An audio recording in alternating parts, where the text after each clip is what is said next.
जो जन्म मिला है, ये जन्म किस लिए मिला है, ये किसी को भी पता नहीं है। ये पता कौन दिलाते हैं? सदगुरु देता है कि जन्म किस लिए मिला है और तुम ही कौन हो जो तुम जन्मे हो। तो तुम्हारा और शरीर का जन्म हुआ है, तुम्हारा शरीर का जन्म हुआ। क्योंकि जो वो माता पिता है ये शरीर का जन्म देता है। जब इसका दोनों मिलन जब होता है, इसके बाद में जब इसके जो गर्भ में जो ये एक शरीर का जो बंधारण जो होता है,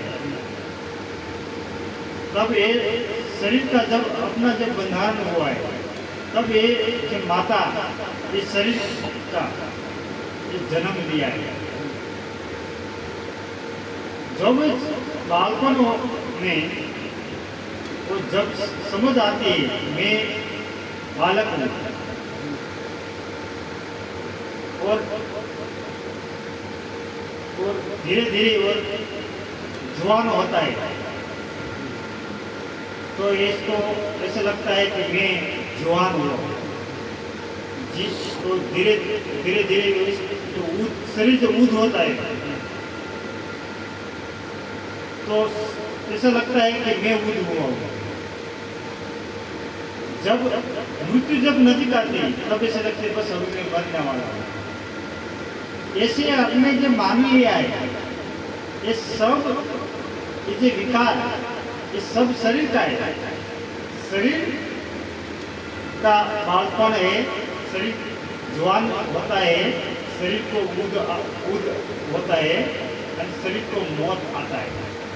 पर अपने जब मान लिया कि मैं बालपन हूँ, मैं जवान हूँ, मैं ऊद हूँ, मुझे मौत आता है, पर तुम ही इसके अलग हो। इस शरीर से तुम अलग हो, तुम शरीर की अलग हो, तुम अरूप हो। अरूप में जो भी अभी शरीर काला है, तो ये रूप ये शरीर का है। गोरा है तो आपने जो मान लिया मैं गोरा हूँ, मैं भूरा हूँ, मैं काला हूँ, मैं ये सब तो शरीर का जितना रंग है, इतना रंग आपने जो और लिया है, आपने आरोप कर लिया कि मैं ही हूँ ऐसा। पर ऐसे तुम नहीं हो। ये सब कुछ एक रंग रूप जैसा रूप है शरीर का, ये शरीर का रूप है। तुम इस शरीर से अलग हो, तुम अरूप हो, तुम अनामी हो। तुम्हारा जो जन्म हुआ है तभी तुम्हारा कोई भी नाम नहीं था, इसको अनामी कहा जाता है। इसलिए ये नाम को पहचान करने के लिए सदगुरु की जरूरत है कि वह नाम का स्वरूप का तुमको ज्ञान नहीं होता, इसलिए कि तुम पूर्व जन्म का में जो अज्ञान के कारण के लिए तो बेहोश में तुम जन्म लेते हैं, तुम्हारा पूरा मूल स्वरूप का ज्ञान नहीं होता है। पर तुम जो जिस परिवार में जन्मे है, तब तुम वो लोग जो आपको नाम देते हैं, सब परिवार ये नाम को आपका शरीर को पहचानने के लिए देते हैं। जो आपका असली जो नाम क्या है, तुमको अनामी हो, इसको अनामी को वो संत नाम कहा है संत कबीर साहब ने। तो इसको बहुत नाम दिया है सब लोग को, इस संतों ने। तो जो बुझने जो परम आनंद का है, इसको शून्य का है, और वो गंगा सती इसमें तो आत्मा का है। ये तुम आत्मा हो, तुम शून्य हो, तुम परम आनंदमय हो।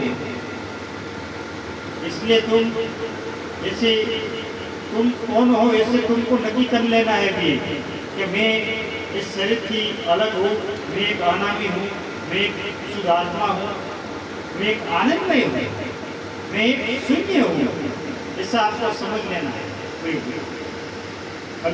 अभी जो भी तुम जो मान लिया था तुमने कि मैं ऐसा शरीर हूँ, मैं ऐसा मेरे ताल है मेरे सिर पर, ये सब कुछ शरीर का ताल है, ये तुमको एक आत्मा को पालना ही होता है। तुम आनंदमय हो, इसको आनंदमय कहा जाता है, इसको चेतना कहा जाता है। तुम चेतना हो।